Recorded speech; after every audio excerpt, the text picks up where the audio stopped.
వెలగపూడిలోని AP తాత్కాలిక సచివాలయంలో వర్షం నీరు లోనికి లీక్ కావడం మరోసారి చర్చనీయాంశమైంది. అయితే ఇది చిన్న విషయమని చెప్పారు మున్సిపల్ మంత్రి నారాయణ. ఇదేమీ స్లాబ్ లీక్ కాదని చెప్పారు ఆయన. చిన్న పని చేస్తే లోనికి నీరు రావడం ఆగిపోతుందని వివరించారు మున్సిపల్ మంత్రి నారాయణ. ఈ వర్షం వచ్చిన తర్వాత గోడ నుంచి యాక్చువల్గా జల్లు ఆ వాటర్ లోపలికి రావడం జరిగింది. దానికి కారణం ఎటువంటి స్లాబ్ లీకేజ్లు కాదు. ఎందుకంటే ఇది డక్ స్లాబ్ సిస్టము. ఏదైతే స్లాబ్ వేస్తారో దాని కింద ఒక రేకు షీట్ ఉంటుంది. అది బయట గోడ కట్టారే, ఆ గోడ ఏదైతే బ్రిక్ వాల్ కట్టారో దానికంటే కొద్దిగా ముందుకు ప్రొజెక్షన్ కొన్ని దగ్గర అక్కడక్కడ వచ్చింది. ఆ ప్రొజెక్షన్ కట్ చేసేస్తుంటే లోపలికి నీళ్ళు వచ్చాయి కాదు.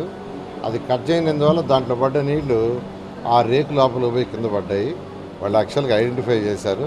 కొద్దిగా వర్షం తగ్గితే ఆ రేకుని కట్ చేస్తారు. బయటకు వచ్చిన ప్రొజెక్షన్ రేకుని కట్ చేసినప్పుడు వాటర్ లోపలికి రాదు. ఇది ఎటువంటి లీక్ అంటే స్లాబ్లో లీకేజ్ అది ఇదని దీన్ని హంగామా చేసి రచ్చ ఎవ్వరు చేయొద్దని రిక్వెస్ట్ చేస్తాం.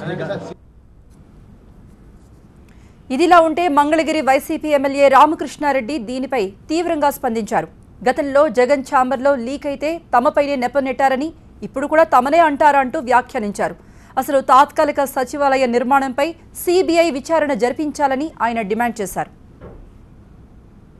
ఎంతగా మరి సచివాలయంలోని బ్లాకులన్నీ మంత్రుల యొక్క ఛాంబర్లతో సహా నీళ్లు కారటమే కాదు, ఫాల్స్ సీలింగ్ ఉన్నటువంటి ఆ పెచ్చులు, స్లాబ్ పెచ్చులు ఏవైతే ఉన్నాయో అవన్నీ కూడా ఊడి పడిపోవటాన్ని కూడా మరి మనందరం కూడా చూసాం. మీరు ఏ కాంట్రాక్టర్లకైతే 10,000 రూపాయలకి చదరపు అడుగుకి భూమిని, ఇసుకని ఉచితంగా ఇచ్చి మరి మీరు కట్టబెట్టారో వాళ్ళకి సంబంధించినటువంటి ఫైల్సు, మీరు ఈ నిర్మాణానికి సంబంధించి మీకు వస్తున్నటువంటి కిక్ బ్యాక్స్లు ఎక్కడ బయటపడతాయో అని దానికి సంబంధించినటువంటి ఫైల్స్ ఇవన్నీ కూడా మాయమైపోతాయా ఈ వర్షం తర్వాత అనే భయం ఇవాళ ప్రజలందరికీ కలుగుతూ ఉంది. కాబట్టి తక్షణం మీరు సిఐడి ఎంక్వైరీలు ఇవన్నీ కాదండి ఆపేసేయాలి. మీరు సిబిఐ ఎంక్వైరీ వేయాల్సిందే.